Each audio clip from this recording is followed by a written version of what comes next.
जादूगर ओ जादूगर ओ जादूगर ओ जादूगर तुम संग लागी। ओम शांति। आज बाबा जादूगर बनकर आए हैं जादूगरी दिखाने। वैसे तो इस दुनिया में और भी बहुत से जादूगर हैं, परंतु वे सब जादूगर पैसा कमाने के लिए जादूगरी दिखाते हैं। फिर भी बाप जैसी जादूगरी दिखा नहीं सकते। आज बाबा कौन सी जादूगरी दिखाते हैं, आप ध्यान से मुरली में सुनना और फिर बताना। आज की मुरली में मुख्य 5 स्वमान इस प्रकार हैं। पहला, मैं कोड़ी से हीरे तुल्य बनने वाली आत्मा हूँ। दूसरा, मैं भगवान का बच्चा हूँ। तीसरा, मैं फरिश्ता हूँ। चौथा, मैं साक्षात्कार मूर्त आत्मा हूँ। पांचवा, मैं रूहानी मोज का अनुभव करने वाली आत्मा हूँ। आज साकार बाबा के 12 मई 2020 के महावाक्य हैं। आज बाबा बोले, मीठे बच्चे, तुम्हें खिवैया मिला है इस पार से उस पार ले जाने के लिए।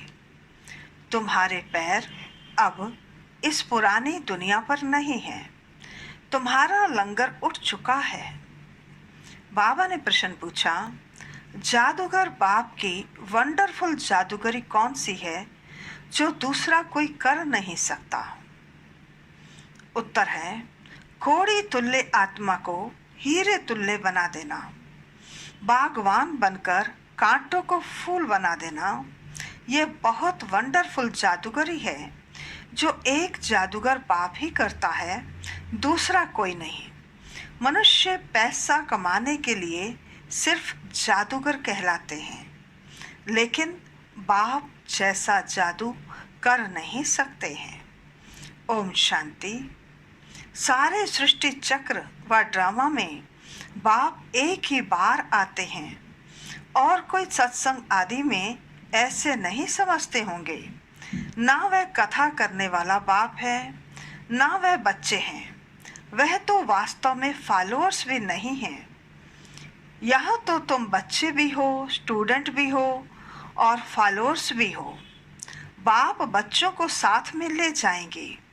बाबा जाएंगे तो फिर बच्चे भी इस छीछी दुनिया से अपनी गुलगुल दुनिया में चलकर राज्य करेंगे।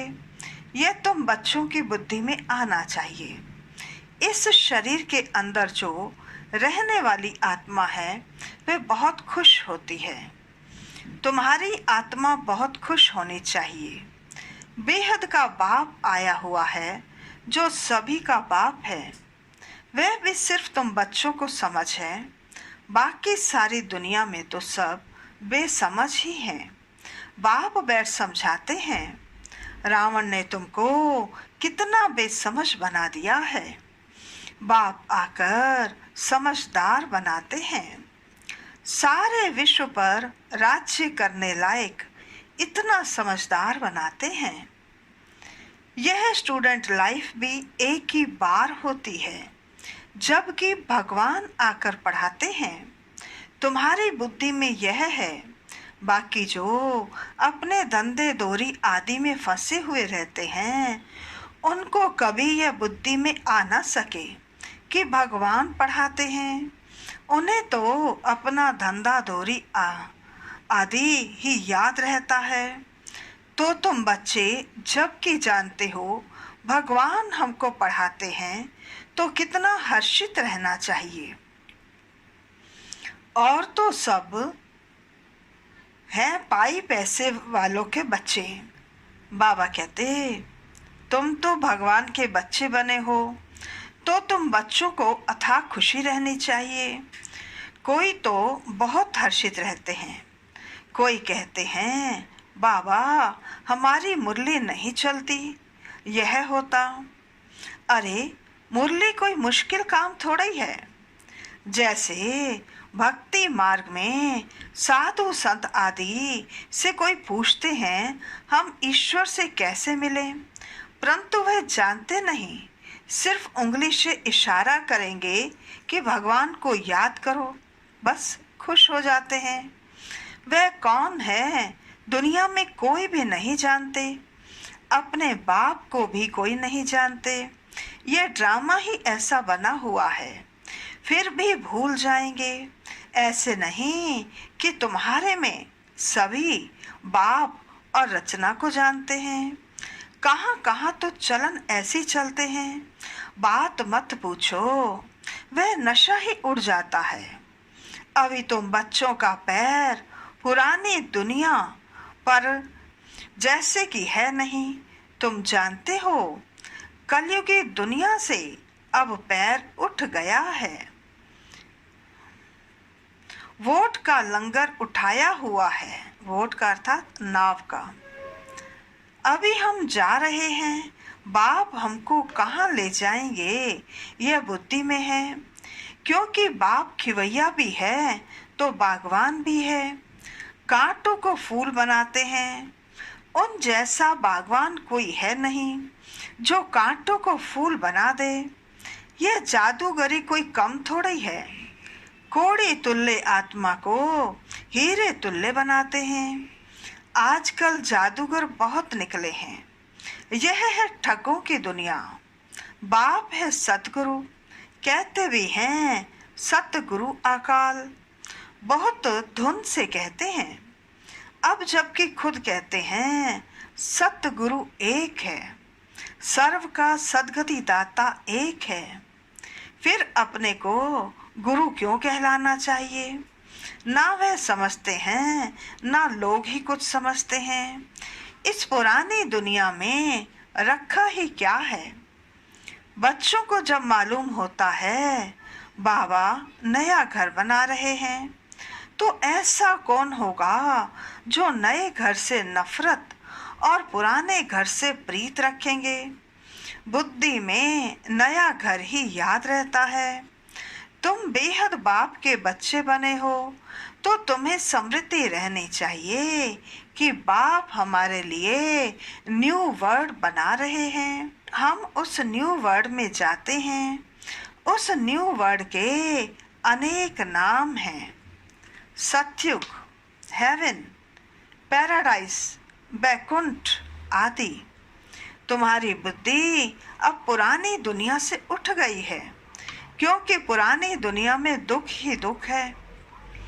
इसका नाम ही है हेल, कांटों का जंगल, रौरव नर्क, कंसपुरी। इसका अर्थ भी कोई नहीं जानते। पत्थर बुद्धि है ना। भारत का देखो हाल क्या है। बाप कहते हैं इस समय सब पत्थर बुद्धि हैं। सतयुग में सब है पारस बुद्धि, यथा राजा रानी तथा प्रजा। यहाँ तो है ही प्रजा का प्रजा पर राज्य, इसलिए सबके स्टैंप बनाते रहते हैं। तुम बच्चों की बुद्धि में ये याद रहना चाहिए, ऊंच ते ऊंच है बाप, फिर सेकंड नंबर में ऊंच कौन है? ब्रह्मा विष्णु शंकर की तो कोई ऊंचाई नहीं है। शंकर की तो पैरवाइस आदि भी देखो कैसी बना दी है। कहते हैं वह भांग पीते, धतूरा खाते। यह तो इंसल्ट है ना। यह बातें होती ही नहीं। वे अपने धर्म को भूले हुए हैं। अपने देवताओं के लिए क्या क्या कह देते हैं। बाबा कहते कितनी बेइज्जती करते हैं। तब बाप कहते हैं मेरी भी बेइज्जती, शंकर की भी और ब्रह्मा की भी बेइज्जती, विष्णु की बेइज्जती नहीं होती। वास्तव में गुप्त उनकी भी करते हैं, क्योंकि विष्णु ही राधे कृष्ण हैं। अब कृष्ण छोटा बच्चा तो महात्मा से भी ऊंच गाया जाता है। यह ब्रह्मा तो पीछे सन्यास करते हैं। वह तो छोटा बच्चा है ही पवित्र। पाप आदि को जानते नहीं तो ऊंचते ऊंच है शिव बाबा। फिर भी विचारों को पता नहीं है कि प्रजापिता ब्रह्मा कहाँ होना चाहिए। प्रजापिता ब्रह्मा को दिखाते भी शरीरधारी हैं। अजमेर में उनका मंदिर है। दाढ़ी मूछ दे देते हैं ब्रह्मा को, शंकर व विष्णु को नहीं देते। तो यह समझ की बात है ना, प्रजापिता ब्रह्मा सूक्ष्म वतन में कैसे होगा? वह तो यहाँ होना चाहिए। इस समय ब्रह्मा की कितनी संतान है? लिखा हुआ है प्रजापिता ब्रह्मा कुमार कुमारियां कितने ढेर हैं, तो जरूर प्रजापिता ब्रह्मा होगा ना। चैतन्य है तो जरूर कुछ करते होंगे। क्या प्रजापिता ब्रह्मा सिर्फ बच्चे ही पैदा करते हैं या कुछ और भी करते हैं? भल आदि देव ब्रह्मा आदि देवी सरस्वती कहते हैं, परंतु उनका पाठ क्या है ये किसको भी पता नहीं है। रचता है तो जरूर यहाँ होकर गया होगा ना। जरूर ब्राह्मणों को शिव बाबा ने अडॉप्ट किया होगा, नहीं तो ब्रह्मा कहाँ से आए? यह नई बातें हैं ना। जब तक बाप नहीं आया है तब तक कोई जान नहीं सकते। जिसका जो पाठ है वही बजाते हैं। बुद्ध ने क्या पाठ बजाया, कब आया, क्या आकर किया, कोई नहीं जानते। तुम अभी जानते हो। क्या वह गुरु है, टीचर है, बाप है? नहीं, सदगति तो दे ना सके। वह तो सिर्फ अपने धर्म के रचता ठहरे, गुरु नहीं। बाप बच्चों को रचते हैं फिर पढ़ाते हैं। बाप टीचर गुरु तीनों ही हैं।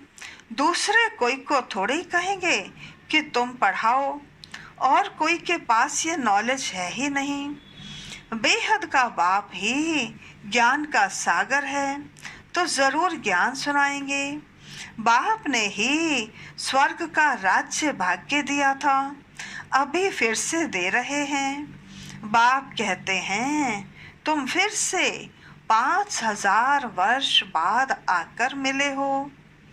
बच्चों को अंदर में खुशी है, जिसको सारी दुनिया ढूंढ रही है वह हमें मिल गया। बाबा कहते हैं बच्चे तुम 5000 वर्ष के बाद आकर फिर से मिले हो। बच्चे कहते हाँ बाबा, हम आपको अनेक बार आकर मिले हैं। भल कितना भी कोई तुमको मारे पीटे, अंदर में तो वह खुशी है ना। शिव बाबा के मिलने की याद तो है ना। याद से ही कितने पाप कटते हैं। अबलाओं बांधेलियों के तो और ही जास्ती करते हैं, क्योंकि वह जास्ती शिव बाबा को याद करते हैं। अत्याचार होते हैं तो बुद्धि बाबा तरफ चली जाती है। शिव बाबा रक्षा करो तो याद करना अच्छा है ना। भले रोज मार खाओ, शिव बाबा को याद करना यह तो भलाई है ना। ऐसी मार पर तो बलिहार जाना चाहिए। मार पड़ती है तो याद करते हैं। कहते हैं गंगा जल मुख में हो, गंगा का तट हो, तब प्राण तन से निकले। तुमको जब मार मिलती है, बुद्धि में अल्फ और बे याद हो बस। बाबा कहने से वर्षा जरूर याद आएगा। ऐसा कोई भी नहीं होगा जिसको बाबा कहने से वर्षा याद ना पड़े। बाप के साथ मिल्कियत जरूर याद आएगी। तुमको भी शिव बाबा के साथ वर्षा जरूर याद आएगा। वह तो तुमको विष के लिए अर्थात विकार के लिए मार देकर शिव बाबा की याद दिलाते हैं। तुम बाप से वर्षा पाते हो, पाप कट जाते हैं। यह भी तुम्हारे लिए ड्रामा में गुप्त कल्याण है। जैसे कहा जाता है लड़ाई कल्याणकारी है, तो ये मार भी अच्छी हुई ना। आजकल बच्चों का प्रदर्शनी मेलों की सर्विस पर जोर है। नवनिर्माण प्रदर्शनी के साथ साथ लिख दो गेटवे टू हेवन। दोनों अक्षर होने चाहिए। नई दुनिया कैसे स्थापन होती है, उनका एग्जीबिशन है तो मनुष्यों को सुनकर खुशी होगी। बाबा कहते, नई दुनिया कैसे स्थापन होती है, उनके लिए ये चित्र बनाए हैं। आकर देखो, गेटवे टू न्यू वर्ल्ड, ये अक्षर भी ठीक है। यह जो लड़ाई है, इनके द्वारा गेट्स खुलते हैं। गीता में भी है, भगवान आया था, आकर राजयोग सिखाया था, मनुष्य से देवता बनाया, तो जरूर नई दुनिया स्थापन हुई होगी। मनुष्य कितना कोशिश करते हैं मून में जाने की, अर्थात चांद में जाने की। बाबा कहते, देखते हैं धरती ही धरती है, मनुष्य कुछ भी देखने में नहीं आते, इतना सुनाते हैं, इससे फायदा ही क्या। अभी तुम रियल साइलेंस में जाते हो ना, अशरीरी बनते हो, वो है साइलेंस वर्ड। तुम मौत चाहते हो, शरीर छोड़ जाना चाहते हो, बाप को भी मौत के लिए ही बुलाते हो कि आकर अपने साथ मुक्ति, जीवन मुक्ति में ले जाओ, परंतु समझते थोड़े ही हैं। पतित पावन आएंगे तो जैसे कालों के काल को बुलाते हैं, अभी तुम समझते हो बाबा आया हुआ है, कहते हैं चलो घर, और हम घर जाते हैं। बुद्धि काम करती है ना। यहाँ कई बच्चे होंगे जिनकी बुद्धि धंधे धोरी आदि तरफ दौड़ती होगी। फलाना बीमार है, क्या हुआ होगा, अनेक प्रकार के संकल्प आ जाते हैं। बाप कहते हैं तुम यहाँ बैठे हो, आत्मा की बुद्धि बाप और वर्ष से तरफ रहे। आत्मा ही याद करती है ना। समझो, कोई का बच्चा लंदन में है, समाचार आया बीमार है, बस बुद्धि चली जाएगी, फिर ज्ञान बुद्धि में बैठ ना सके, कि बुद्धि चली गई तो अब ज्ञान तोड़न छू हो जाता है। यहाँ बैठे हुए बुद्धि में उनकी याद आती रहेगी। कोई का पति बीमार हो गया तो स्त्री के अंदर उथल पाथल होगी, बुद्धि जाती तो है ना। तो तुम भी यहाँ बैठे सब कुछ करते शिव बाबा को याद करते रहो, तो भी अहो सौभाग्य। जैसे वह पति अथवा गुरु को याद करते हैं, तुम बाप को याद करो। तुम्हें अपना 1 मिनट भी वेस्ट नहीं करना चाहिए। बाप को जितना याद करेंगे तो सर्विस करने में भी बाप याद आएगा। बाबा ने कहा है मेरे भक्तों को समझाओ। ये किसने कहा? शिव बाबा ने। कृष्ण के भक्तों को क्या समझाएंगे? उनको कहो कृष्ण नई दुनिया स्थापन कर रहे हैं, मानेंगे? क्रिएटर तो गॉड फादर है ना, कृष्ण थोड़े ही है। परम पिता परमात्मा ही पुरानी दुनिया को नई दुनिया बना रहे हैं। यह मानेंगे भी, नई सो पुरानी, पुरानी सो फिर नई होती है। सिर्फ टाइम बहुत दे देने से मनुष्य घोर अंधेरे में है। तुम्हारे लिए तो अब हथेली पर बहिष्त है।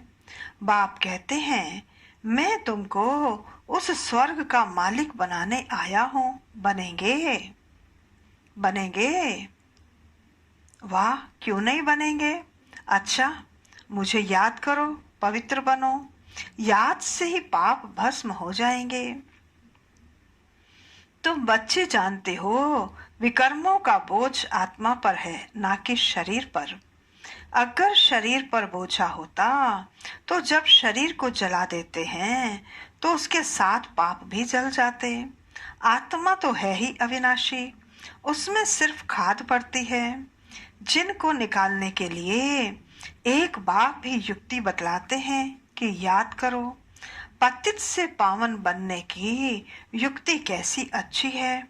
मंदिर बनाने वाले, शिव की पूजा करने वाले भी भक्त है ना। पुजारी को कभी पूज्य कह ना सके। अच्छा, मीठे मीठे सिकिलदे बच्चों प्रति माता पिता बाप दादा का याद प्यार और गुड मॉर्निंग। रूहानी बाप की रूहानी बच्चों को नमस्ते। हम रूहानी बच्चों की रूहानी बाप दादा को नमस्ते नमस्ते नमस्ते। सदा रहेंगे हंसते, बनेंगे फरिश्ते, चलेंगे परम धाम के सीधे रास्ते। धारणा के लिए मुख्य सार जिसे सारी दुनिया ढूंढ रही है वह बाबा हमें मिल गया। इसी खुशी में रहना है। याद से ही पाप करते हैं, इसलिए किसी भी परिस्थिति में बाप और वर्षे को याद करना है। 1 मिनट भी अपना टाइम वेस्ट नहीं करना है।